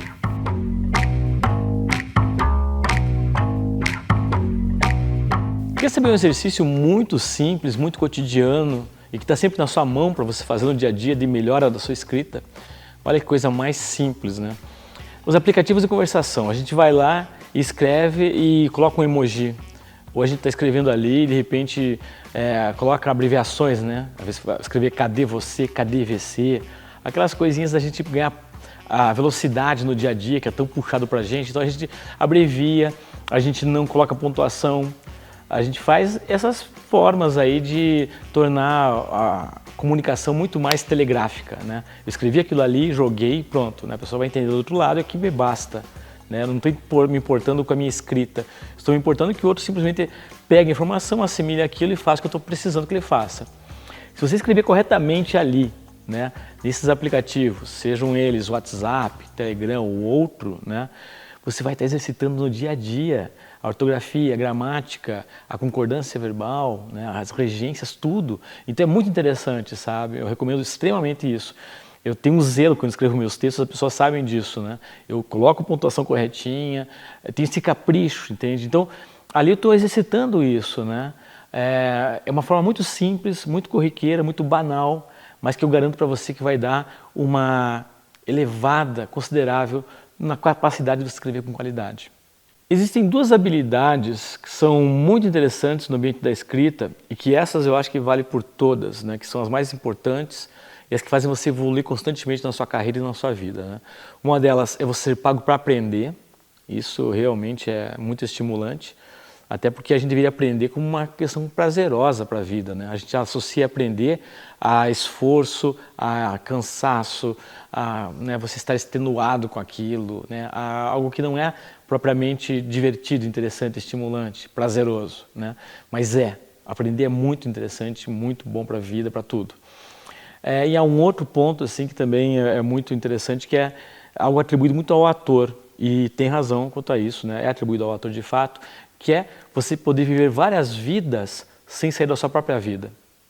Então essa capacidade de multissensorialidade, né, que o ator tem de poder incorporar, né, de poder interpretar vários personagens, e ele tem que se entender com isso, ele tem que conseguir acessar essas informações, acessar essas motivações desses personagens, tornam esse profissional uma pessoa mais rica no seu cotidiano, em termos de experiências, né? Ele pode viver várias vidas.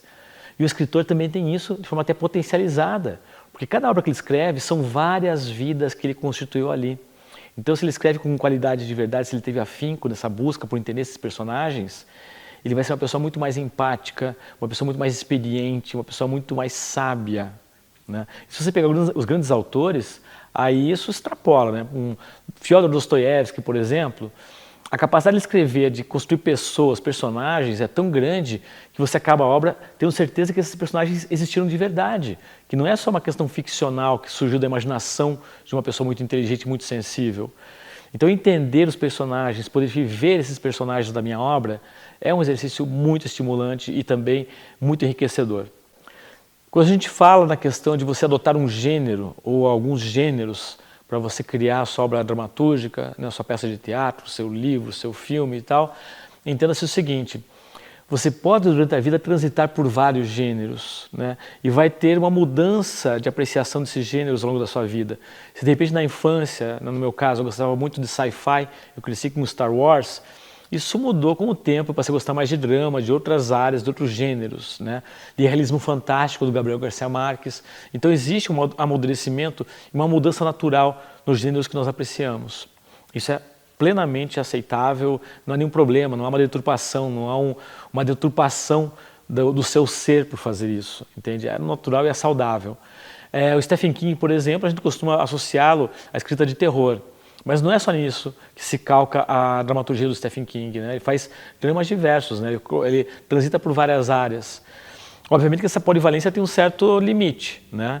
Então, por exemplo, o Martin Scorsese e Steven Spielberg fizeram filmes de comédia, mas é uma exceção à regra no trabalho deles. Então eles se aventuraram por essa área, né? E não tiveram assim grandes êxitos, inclusive, porque não é bem o métier deles, né? Então eles fizeram bem feito, inclusive, mas não alcançou mesmo o sucesso de outras obras que eles executaram. Mas é importante que você consiga se jogar nesse tipo de produção, em gêneros diferentes, para você experimentar. Às vezes você não sabe daquilo, não sabe se você gosta ou desgosta, mas na hora que você vai lá, experimenta a produção textual naquele determinado gênero, que para você antigamente era uma coisa que, né, você refutava, você percebe que é estimulante, é interessante, você acaba se atraindo por aquilo e se esmerando em fazer mais e melhor aquele determinado gênero. Então não tenha preconceito, né, com certas literaturas, mas entenda naquilo que você vai melhor ou pior, naquilo que você tem mais vocação, que você tem mais habilidade, que você tem mais naturalidade ao escrever, né? Porque ali é onde você vai estar transitando com maior potência, com maior vigor e com maior qualidade criativa.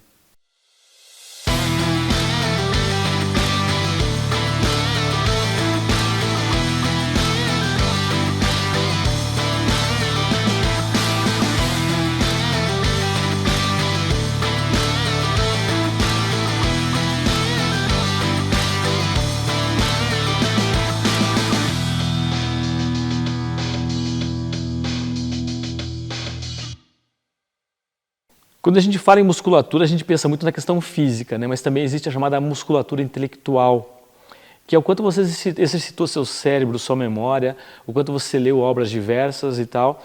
E isso, obviamente, vai ter uma fase da sua vida em que vai ser mais produtivo e mais enriquecedor. E vai se transformar mais em produtos criativos, tá? Em especial quando você é mais jovem, né? A minha situação com a biblioteca pública foi muito nesse sentido. Eu criei uma certa musculatura nesse aspecto, né? Eu sei que o tema é meio blasé, assim, meio snob, musculatura intelectual, mas é isso que se passa, entende? Você acaba tendo ali uma formação, né, de informações, uma robustez em termos de referências que te ajuda por causa da vida. Então não existe uma situação ali de perda, né? Quando você está lendo, quando você se torna um leitor ávido, você vai se somando nessas habilidades, nesses conhecimentos, tá, que você vai acumulando, e isso vai lá adiante fornecer para você informações que são úteis, que vão fazer você criar com mais qualidade, com mais interesse, com mais sensibilidade, né?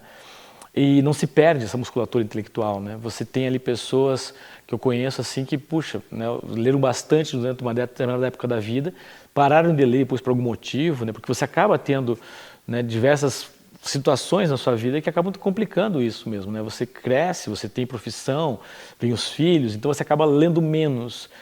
Mas nem por isso essas pessoas deixaram de ficar criativas, deixaram de ser criativas, né? Elas continuaram sendo porque elas tiveram essa formação, essa musculatura, né, num determinado tempo da sua vida, né?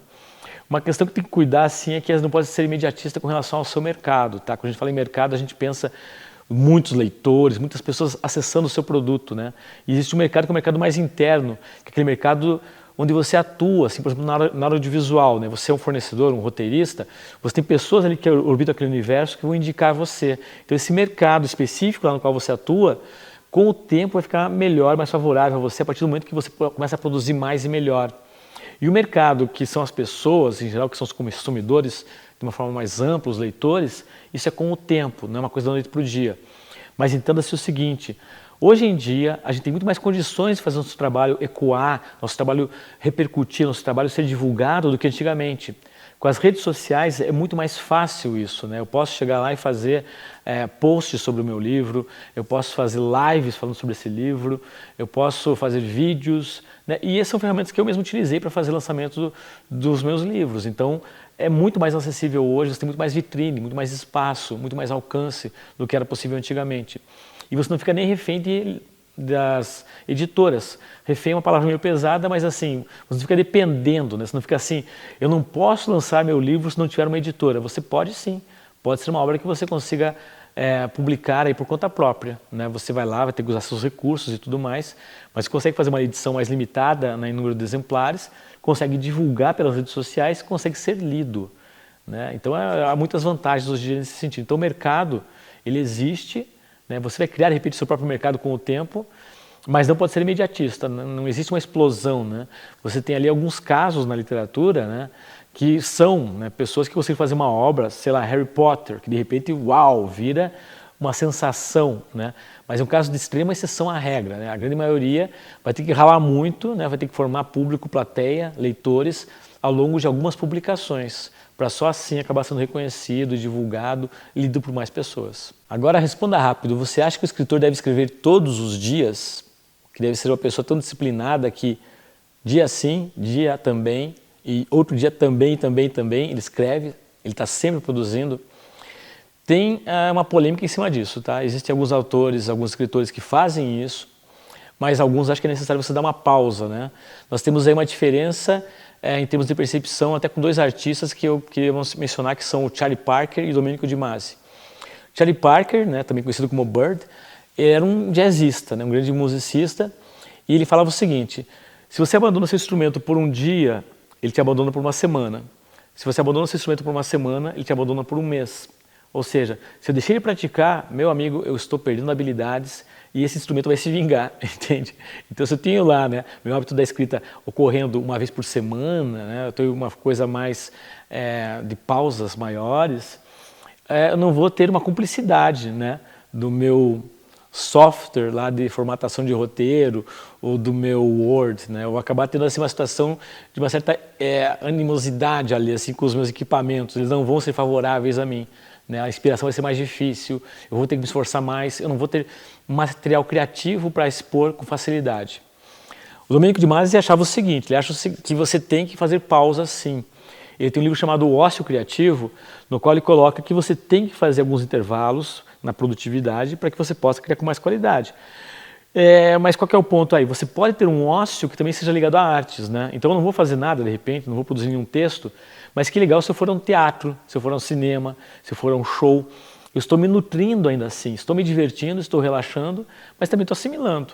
Então esse que é o ponto bom da área artística, né? Você está o tempo todo ali podendo se abastecer sem que isso seja um esforço extenuante, né? Você pode estar se divertindo do mesmo jeito, você pode estar se informando e curtindo. Então você vai estar crescendo, vai estar de repente relaxando e podendo produzir com mais qualidade na sequência, tá? Então acho que o Bird tem razão, né? O Charlie Parker, mas a colocação também do Domenico De Masi é bastante interessante. Então você pode ter suas pausas, mas vamos pensar aí em pausas que também sejam criativas, né? O ócio criativo. E é interessante que você entenda também em qual campo da arte, do audiovisual, da literatura você quer atuar, né?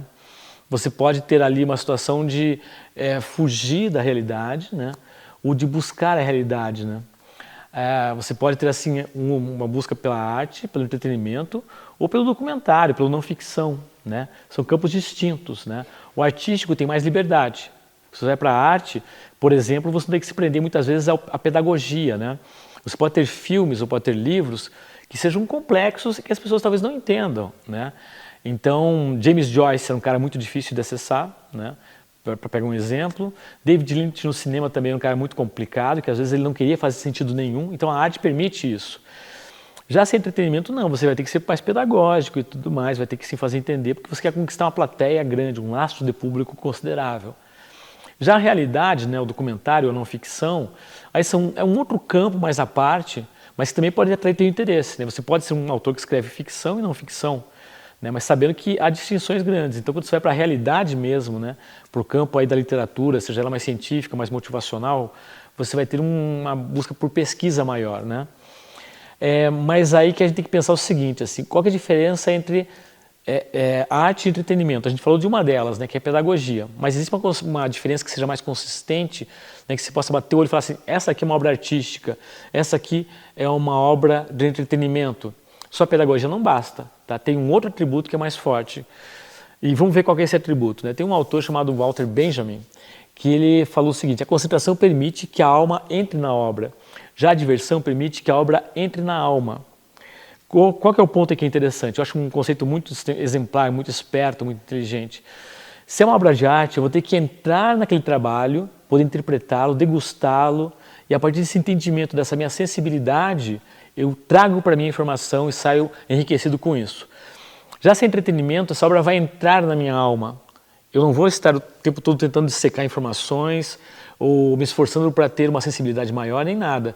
E simplesmente ela vai chegar para mim de graça, né? Vai me trazer informações e eu vou estar lá absorvendo aquilo, tá? Então, assim, não há um demérito entre uma área e outra, mas a arte exige um certo esforço, né? O entretenimento não. O entretenimento ele vem para você de uma forma mais gratuita. Curiosamente, o entretenimento nesse aspecto é até um pouco mais generoso, né? Porque ele vai buscar aí formas de chegar até você que sejam palatáveis, que sejam compreensíveis, que sejam favoráveis à sua apreciação. Já a arte não, ela pode ser um pouquinho mais egoísta, mais mesquinha nesse aspecto, e dizer assim, ó, tá aqui, agora você se vire para você entender o que eu tenho para você de informação. né? Então essa é uma diferença que eu acho interessante. Vamos ver quais são agora os elementos que fazem de você um criativo em potencial, né? O primeiro deles é você ter uma vasta gama de interesses pessoais. Então, vasta é vasta mesmo, né? Se você é uma pessoa da área de literatura, não é como você ser, de repente, não menosprezando nem nada, mas um pintor, por exemplo, ele pode ser uma pessoa especialista em estética, ele pode absorver muito conteúdo dos outros pintores, né? De fotógrafos, de pessoas ligadas à imagem.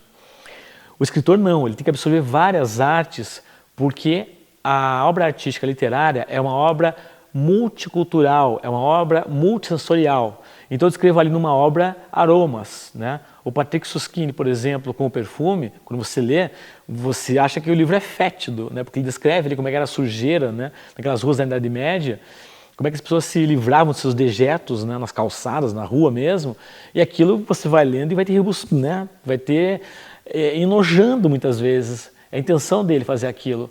Então veja, é um livro sobre perfume, é um livro bem interessante que virou um filme, muito esperto inclusive. Mas você tem várias formas de sensorialidade na obra, né? Você tem o estímulo à imaginação visual, né? Você se obriga a formar cenários na sua imaginação, na sua mente. Você tem aí a questão sonora, muitas vezes, de alguns barulhos que são explicados ali no meio da narrativa, algumas referências de música. Então, assim, você tem que absorver muita cultura em vários aspectos. Você tem que ser uma pessoa que gosta de frequentar museu, uma pessoa que gosta de ler, obviamente, né? Mas que gosta também de ver filmes, espetáculos de balé, enfim, essa multiculturalidade é importante para o escritor, para o criativo em potencial. Ser aberto a novos estímulos, o que vem a ser isso? Eu não vou entrar na mesmice, entende? Do mais do mesmo, né? Se eu for frequentar um restaurante, eu vou querer de repente um restaurante que tem uma comida que eu nunca comi antes. Né? Se for viajar, eu vou querer um destino que seja um destino pitoresco, algum destino que não é o mesmo de sempre, eu vou querer alguma coisa nova. Então essa abertura a novos estímulos é nesse aspecto, entendem? Não é como, isso é se tomar cuidado, tá? As pessoas percebem muitas vezes o artista como alguém que vai usar uma substância né, inadequada, uma substância tóxica, muitas vezes uma droga, para poder ter lá algum devaneio, algum delírio, a partir daí ele criar. Esse não é nem de longe, né, o aspecto mais correto de você criar uma obra artística, né? Aí você está usando um doping em certo aspecto, tá? E muitos artistas fazem isso, e é claro que se potencializa também a capacidade criativa e a capacidade de sensibilização, mas não é o mais adequado. Você obviamente está se prejudicando quando você faz isso, tá? E há muitas formas de você se estimular criativamente que não seja através desse tipo de artifício. Outra característica importante dos criativos potenciais é que eles têm atenção desfocada. Esse termo ele se coaduna com um termo que é usado no marketing, que é a miopia de marketing, que é quando você enxerga o produto e não o seu benefício. O principal é você entender o benefício do produto, porque aí você oferece aquilo que o público precisa e deseja. Quando você foca no produto, você está pegando o objeto apenas, mas não o que ele traz de mais interessante, de mais atraente. Você não está mostrando como é que ele sana uma determinada dificuldade, uma necessidade do público. A atenção desfocada, no caso da escrita, da criatividade, da literatura e da roteirização cinematográfica, ela está mais ligada a um campo mais esotérico. Assim, vou explicar até com uma palestra que eu assisti uma vez de um monge budista lá em Florianópolis. Ele perguntou para a plateia, pessoal, é o seguinte, para vocês o que é um livro? Né? Aí as pessoas começaram a levantar a mão e falar, um livro é um manancial do saber, o livro é uma coletânea de páginas onde estão escritas palavras e textos, e foram nesse tipo de definição aqui. Aí o monge falou assim, tudo bem, o que vocês falaram é correto, porém, para uma traça, um livro é a sua casa, o seu alimento e até a sua sepultura. Então, o que quer dizer? Assim, é muito mais importante, inclusive, para um inseto tão pequenininho, um livro, do que para mim, que fico acumulando aquilo, às vezes, como entretenimento, né? Essa atenção desfocada faz eu perceber o mundo e as oportunidades de uma outra forma. Então é aí que nascem ideias como Vida de Inseto, né? Eu começo a perceber outros personagens, outros elementos no meu entorno que podem gerar dramaturgia e que não são tão óbvios, não são tão flagrantes. Por isso se chama atenção desfocada, né? Eu saio do foco para coisas que estão ali nítidas para mim, para procurar aquilo justamente que as pessoas em geral não observam, que elas deixam passar batido no seu cotidiano. Mais uma característica é a polivalência e flexibilidade. Polivalência no sentido de eu entender várias coisas, né? Vários elementos, ter vários saberes. Isso é especialmente importante para quem trabalha na área audiovisual. Se você é um roteirista, se você quer ser um roteirista cinematográfico, a polivalência vai te ajudar em muitos pontos. Por exemplo, se eu entendo não só do roteiro, mas eu entendo também da edição, da produção, da direção, de outras áreas, direção artística, trilha sonora, essas coisas todas que fazem um filme, eu consigo ficar muito mais alerta àquilo que eu posso criar no meu roteiro e que vai dar ganho na produção como um todo. É um trabalho coletivo, o trabalho de uma produção de um filme. Então essa polivalência me favorece. A flexibilidade está no sentido de eu me adequar às circunstâncias de forma... claro, de forma produtiva, criativa, né? Na flexibilidade no sentido do famoso jeitinho, né? Não, uma flexibilidade que é no sentido positivo do termo. Por exemplo, eu teria feito uma produção de um filme e essa produção tem uma verba mais limitada. Eu vou adequar o meu roteiro a essa possibilidade da verba. Então eu vou fazer alguma coisa que está mais econômica em alguns aspectos e por ter polivalência eu vou ter uma leitura melhor daquilo que eu posso fazer, operar no meu roteiro que vai de fato reduzir os custos daquela produção. Então eu sou flexível a isso, é uma característica importante. Outra coisa é que os criativos em geral são introvertidos, tá? Essa introversão é normal, né? A gente vai ver na história assim, que havia muitos, né, extrovertidos também, mas a maioria dos criativos, em especial na literatura, são introvertidos, né? Porque você gosta de conviver consigo mesmo, você gosta de estar sozinho, não é um problema, entende? Para a pessoa que é criativa, ela se diverte com a sua própria mente. Mas essa introversão tem que ser positiva, por quê? Quando você vai trabalhar em criação ou na área cultural, você vai trabalhar com outras pessoas, então você vai ter que ter introversão, mas não vai poder deixar de lado a questão de socializar, de conversar com as pessoas, de interagir. Então é isso, uma introversão positiva, aí tudo bem, eu consigo ficar ensimesmado, eu consigo ficar ali ligado ao meu trabalho, né, enclausurado num determinado momento, mas eu saio dali para conversar com as pessoas, para saber tratar com elas a evolução desse trabalho. Então aí que é o positivo da coisa. A independência e a autonomia também são muito importantes. Independência no sentido do seguinte, então de repente eu tenho uma situação de escrever um livro de não ficção, esse livro é um livro de entrevistas, e eu marquei uma pessoa lá X que vai ser entrevistada, essa pessoa não me retornou as ligações, ela me complicou ali e tal, para fazer essa entrevista com ela, aí eu falo, sabe o que mais, né? Puxa vida, não deu para fazer o livro, mas é porque eu estava dependente dessa pessoa, ela não me ajudou. Não, cara, então eu vou achar formas de criar independência, né, nesse trabalho. Eu vou sair de repente desse entrevistado, vou procurar outros entrevistados, né? Eu vou ter independência. A dependência nesse sentido é péssima. Um criativo não pode ficar ligado, acorrentado a outras pessoas, a outros recursos, a estruturas. E a autonomia é eu escrever por conta própria, não porque me pediram, né? Geralmente a gente recebe trabalhos por encomenda, eu recebo bastante, mas o ideal é quando você cria por uma questão de uma verve que vem ali interna e que ela quer sair, ela quer expor as suas ideias, ela quer sair para o mundo, ela quer chegar e ter contato com outras pessoas. Então eu faço isso transbordar e gero um trabalho criativo, um trabalho artístico. Eu tenho autonomia, não fico esperando que alguém venha e me dê um cutucão, me force a criar alguma coisa, me dê dinheiro para criar alguma coisa. Eu por conta própria já vou atrás disso, já vou criar uma obra literária. Ser não convencional também é uma característica, tá? As pessoas que são criativas, geralmente elas não vêm com o mesmo viés das outras pessoas. E ser não convencional não é problema, é claro. Se você quer ser uma pessoa sociável, né? Se você quer ser uma pessoa que de repente vai fazer eco ao lugar comum, ao que as outras pessoas convencionam como adequado, você vai ter um problema, né? Porque o seu pensamento vai ser diferente. Mas é diferente porque você vê o mundo de forma diferente e você é uma pessoa que vai encontrar, às vezes, erros que as pessoas em geral não percebem. Você vai ser aquela pessoa que vai ser mais crítica, mais sensível, mais incomodada, mais inconformada. E muitas vezes vai ser até um iconoclasta.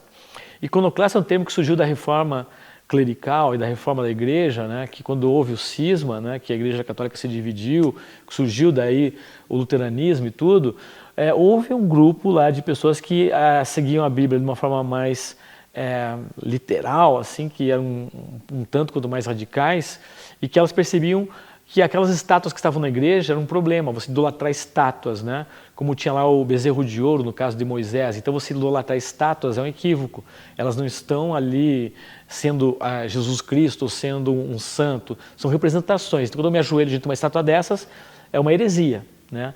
E daí essas pessoas revoltadas com isso, elas quebravam os ícones nas igrejas, quebravam essas estátuas, aí surgiu o termo iconoclastia. Então, o iconoclasta é alguém que vai pegar um ídolo que todo mundo admira, acha o máximo essa pessoa e tudo mais, e você vai, de repente, mostrar que ela não é tão impressionante assim, que ela não é tão valiosa, que ela tinha lá os seus erros. Isso é um iconoclasta, né? Há muitos anos houve um livro sobre John Lennon, que o escritor foi muito cruel com o John Lennon, né, que é uma pessoa tão idolatrada, né, que é um ícone da música, é um ícone do pop, do rock. Então, nesse livro, ele colocava algumas questões bastante incômodas mesmo, inconvenientes, né, provocativas. Por exemplo, como é que John Lennon falava "imagine no possessions", né, imagina não ter posses, quando ele tinha 13 mansões só nos Estados Unidos, né? Então isso é uma incongruência, uma incoerência, né? Aí ele colocou isso no livro dele, e obviamente que ele teve problemas sérios com isso, mas veja, isso é uma iconoclastia. O artista tem essa capacidade de notar muitas vezes que as pessoas idolatram, tem ícones que não deveriam ser tão admirados assim, ou que são admirados, mas também são humanos e têm suas falhas, tá? Ler muito e reler muito também é importante, tá? A gente falou muito aqui nessa conversa nossa aqui sobre ler muito, a importância da literatura e de você ler, os benefícios que isso irradia, né, para a sua vida de uma forma geral. Só que reler muito também é importante, tá? Então você vai perceber numa segunda leitura alguns fatos que você não havia notado na primeira vez que você teve acesso à obra. E é claro, né, isso já também se coaduna com outras plataformas artísticas. Então, eu não só assisto um filme, mas reassisto esse filme várias vezes. Se é um filme de qualidade, obviamente. Mas se você admira o filme, e é um filme realmente, né, importante, poderoso e tal, você vai assistir outras vezes e vai perceber outras leituras sobre essa obra, né? Um filme que eu adoro é Blade Runner, meu filme favorito, já vi mais de 20 vezes. Da última vez que eu vi o filme eu chorei, nunca tinha acontecido isso, né? Porque eu percebi outras coisas, outras nuances que eu não havia notado anteriormente. Então essa volta, né, a essas obras que você gosta, que você admira, reler e assistir de novo, é importante. Também assim no caso do audiovisual, que a gente está falando de Blade Runner aí, para quem quer ser roteirista, é mais importante você ler roteiros do que ler livros de como escrever roteiros, tá? Pelo seguinte, o livro de escrever roteiro muitas vezes vai ter assim, um certo padrão, tá? Você vai perceber assim que ele vai estar discursando ali sobre algumas formas de desenvolver o roteiro que já são consagradas, então não tem como você se desviar de algumas delas e elas vão ser recorrentes. Mas os roteiros em si trazem informações que são interessantes e estimulantes para o roteirista potencial, porque aí você vai perceber alguns detalhes, você vai perceber filigranas ali que são valiosas, que fazem toda a diferença na obra como um todo. Então, por isso é importante você ler roteiros mais do que você ler livros sobre como escrever roteiros. Entenda também o seguinte, o seu humor e seu estado de espírito afetam diretamente a qualidade e o conteúdo daquilo que você escreve. Então, o que acontece aí? A qualidade do que você cria é a soma direta daquilo que você é com como você está. Então essa combinação existe, tá? Não basta assim, você é uma pessoa super positiva, alegre, divertida, aí de repente as pessoas te chamam para fazer uma comédia, né? Um livro sobre uma situação cômica e tal, e você está deprimido naquele momento. Então esse como você está no momento vai afetar diretamente o como você é. Então essa incongruência aí vai gerar uma obra pífia, de qualidade sofrível. Então por isso que tem que se entender o tempo todo, né? Quem sou eu, somado com como eu estou naquele momento. Não é que eu não posso emular uma emoção, né? Eu posso fazer, por exemplo, um livro sobre uma pessoa deprimida sem ser uma pessoa deprimida. É possível isso. Mas há um trajeto a ser percorrido para chegar nessa sensibilidade, nessa noção de como é que é esse sofrimento e poder escrever com profundidade sobre isso, tá? Então agora a gente vai ver agora também alguns fundamentos importantes para quem quer ser escritor, ou roteirista, ou autor na área teatral, enfim. Existem esses fundamentos que eles acabam calcando ali a tua forma de desenhar o teu texto com uma propriedade mais adequada, né? Então, os fundamentos básicos são os seguintes. Estava esperando você. De boa. Ah, não, esse já foi. Mas de boa. Eu vou voltar ali, vamos voltar aqui nos fundamentos, quando eu falo os fundamentos, tá? Não, na boa, imagina. Quando quiser. Tá. Existem fundamentos para você se tornar um escritor mais criativo. E a gente vai ver quais são esses fundamentos agora, tá? Um deles é você escrever muito e reescrever muito. Então a gente já falou sobre ler muito e reler muito, assistir muito os seus filmes e tal. Mas escrever muito é importante, só que o reescrever vai aprimorar o seu trabalho, né? É aquela coisa do burilar. Eu sou filho de ourives, né? E meu pai trabalhava com um instrumento chamado buril, que é uma ferramenta, né? Que tem uma ponta de metal afiada e que você pega aquela joia lá e faz alguns pequenos ajustes, umas pressões, assim, que vão gerar um brilhozinho maior na peça, né? Naquela prata ali, aquele momento ali, aquela parte daquele anel, enfim, daquele pingente, do que for. Então, assim, nós devemos escrever muitas vezes, né? Quando você faz um roteiro de um filme, você faz vários tratamentos de roteiro, como a gente chama, né? Então você vai fazer às vezes mais de 20 tratamentos de roteiro até ficar no ideal. Só que existem aí algumas exceções à regra, tá? Que são as seguintes: o Beethoven passava vários anos reescrevendo o trabalho dele. Então ele aprimorava cada vez mais. Mas em contrapartida nós tínhamos o Mozart, que escreveu uma única vez e pá, era aquilo e ponto final. São formas distintas de realizar a obra, tá? Os dois são gênios, né? Então vamos respeitar aí que nós temos aí duas figuras à parte.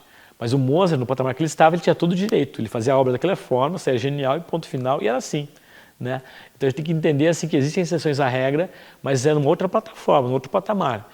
Eu aqui, um ser humano normal, vou reescrever várias vezes até que meu trabalho esteja muito depurado, esteja com qualidade.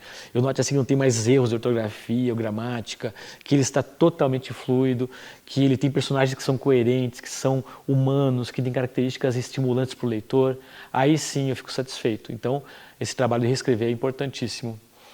Gostar de aprender uma característica que a gente já falou sobre isso, então nem vou entrar muito nesse mérito, tá? Mas você vai ter que apreciar sempre o estudo a vida inteira, né? Não vai haver um momento de estacionamento assim, estou aposentado, agora estou com 80 anos, quero continuar escrevendo, mas não quero mais aprender. Você vai aprender, você vai ter que fazer isso para poder escrever com qualidade. A autocrítica também é muito valiosa, até porque você vai ter que ser o crítico mais severo da sua obra, tá? Senão, o que acontece? Você vai ser autoindulgente, vai fazer trabalhos que são de qualidade inferior, mas como você foi uma pessoa que não tinha essa capacidade de se desapegar e ser mais severo consigo mesmo, você só vai receber depois um feedback do público, que é um retorno negativo, ou da crítica, e daí você vai se assustar bastante, né? Vai ser uma coisa muito decepcionante. Existe um personagem aí no cinema, que é muito famoso, que é o Ed Wood, que é um diretor cinematográfico absurdo, porque ele tinha muito autoconfiança, né? Isso era interessante, ele vendia muito bem as ideias dele, só que a autocrítica dele era zero, né? Então ele não sabia que estava fazendo uma porcaria ali, mas ele vendia aquilo como se fosse algo genial, né? Como se ele fosse Federico Fellini, como se ele fosse um Spielberg.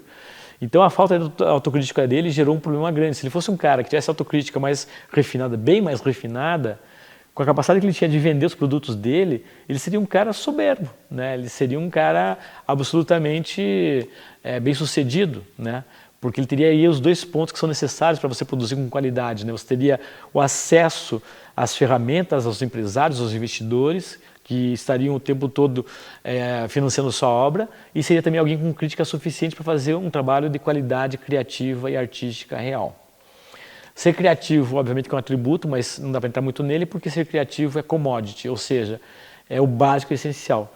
Todos temos que ser criativos. Se você vai se vender, né, entre aspas, aí, no mercado, e você usa como predicado eu sou criativo, não se espera menos que isso, né? É essencial. Só que na prática que você mostra que você é criativo de verdade, né? Uma coisa é você se vender, se anunciar como uma pessoa criativa, e a outra é você no dia a dia desenvolver de forma criativa o seu trabalho. Essa distinção é feita pelo Washington Oliveto, né, que é o maior publicitário da história do Brasil. Ele falava o seguinte: a diferença entre uma pessoa, né, comum, entre aspas, aí, e um publicitário é que as pessoas em geral podem ter ideias no chuveiro a qualquer momento, podem ter boas ideias, né? Mas um criativo que trabalha com isso no cotidiano, seja um publicitário, um escritor, um roteirista, ele tem que ser criativo todos os dias. Essa é a parte mais desgastante e mais complexa do processo. E para ser criativo todos os dias, você tem que ter um certo método, você tem que saber aquilo que funciona no seu processo. Cada um tem seu processo criativo, né? Não é uma coisa estanque, não existe assim um modelo que é implementado e dá certo para todo mundo. Cada qual vai ter lá a sua forma de desenvolver seu trabalho. Alguém vai gostar de fazer o trabalho com música, outro vai só fazer no silêncio, alguém vai ter lá uma busca ali para fazer brainstorming, que é trocar ideias com outra pessoa, até que surja alguma coisa criativa, outro vai preferir fazer sozinho o seu trabalho. Então são vários modelos e todos eles são válidos, contanto que desemboquem em algo de valor. Então, se o seu processo está sendo produtivo nesse aspecto e traz à tona algo que realmente tem um valor literário, um valor dramatúrgico, aí você está sendo bem sucedido. Caso contrário, procure processos, procure variar esses processos criativos, procure ter uma rotina mais criativa, procure acordar em outros horários, procure produzir em vários horários para testar qual que é o mais adequado, de acordo com o seu biorritmo, né? Então o processo vai depender muito não propriamente de uma fórmula, mas de quem você é. Procure se entender, né? O que o Sócrates falava, conhece-te a ti mesmo. Então, tente perceber como é que é o seu biorritmo, né? A sua vida no seu cotidiano, aquilo que você faz que realmente pode ser estimulado para gerar produtos criativos que sejam bons para quem vai acessá-los. E o último, mas não menos importante, né? Para usar um clichê aí, é a ludicidade. Você tem que se divertir enquanto você cria. Quando você cria tenso, né? Você vê a criatividade fugir de você. Você não pode, mesmo nas artes marciais, né, na luta, por exemplo, se você vai fazer um karatê, né, uma arte marcial, você não pode ficar com os ombros tensos, o corpo tenso, porque senão você não tem mobilidade, você não combate de forma adequada, você perde uma luta, né? Você se dá mal no dojo, que é o campo onde acontece uma luta marcial. Então você tem que estar se divertindo com isso. Veja, é claro que é uma situação complicada, né? Se você vai criar um filme, né, para uma grande produtora, e existe uma pressão por trás disso, né? Existe dinheiro envolvido, um filme custa caro. Então você se divertir tendo essa pressão atrás de você é muito complexo mesmo. Mas você tem que se sentir à vontade, você tem que se desligar um pouco disso, tem que saber ali que você cria com qualidade, por conta disso te dá autoconfiança e te torna uma pessoa mais brincalhona no processo, entende? Então quando você se diverte enquanto cria, mais facilmente você chama para você o flow, que é aquilo do fluxo que a gente já falou, né? Então aí eu vou criar com desenvoltura, com desembaraço, vou curtir esse processo todo, vou me jogar nele, vou fazer coisas criativas de verdade porque eu estou sendo uma criança naquele momento. Lembre-se que as crianças são muito criativas. Nós perdemos esse nosso lado de criar com espontaneidade, com qualidade, muitas vezes, porque nós somos educados a seguir certas regras. E essas regras nos emolduram, nos limitam. Se você pede para uma criança transitar ali por um labirinto, essa criança muitas vezes vai pegar uma caneta ali e ela cruza o labirinto simplesmente passando por cima dele. Por que está errado isso, né? Ou ela faz um percurso por fora do labirinto. Também está correto. Quem disse que não podia fazer isso? Né? Então, aí vai lá um adulto e fala, não, você não podia ter feito isso. Você tem que entrar aqui no labirinto, seguir todo esse caminho complexo, super difícil aqui, para chegar no final e mostrar que você teve um certo mérito naquilo. Mas há um mérito grande na criatividade, né? Nós somos educados muito a perceber que mérito é uma questão de suor e lágrimas, né? A tal da metáfora lá, né, que não é muito adequada, né? Mas a fábula da formiga e da cigarra. Então a formiga vai lá e ela sua em bicas lá para levar alimento para a casinha dela e tudo mais, e a cigarra fica tocando seu violãozinho e cantando. O que não deixa de ser uma atividade criativa e produtiva, né? Mas ali é tratado como se fosse, né, alguém que está brincando simplesmente, né, enquanto os outros estão se esforçando. Tem que se entender um pouquinho melhor, né, essa fábula aí, para que ela não gere essa percepção muito preconceituosa, né, de que o artista é alguém relaxado, alguém que não tem compromissos, alguém que cria por criar, só para si mesmo, para se divertir, que não tem um projeto de cumplicidade com o seu público. O artista tem isso tudo, e o artista pode se divertir e deve se divertir enquanto faz esse trabalho. Então a diversão, ela está atrelada ao trabalho criativo, ela está atrelada à produtividade, e quando você perceber que você consegue produzir com mais qualidade e com mais humanidade quando você está se divertindo, você vai ficar mais livre, mais solto e vai ter um trabalho que é mais enriquecedor para você e para quem vai ter acesso à sua obra.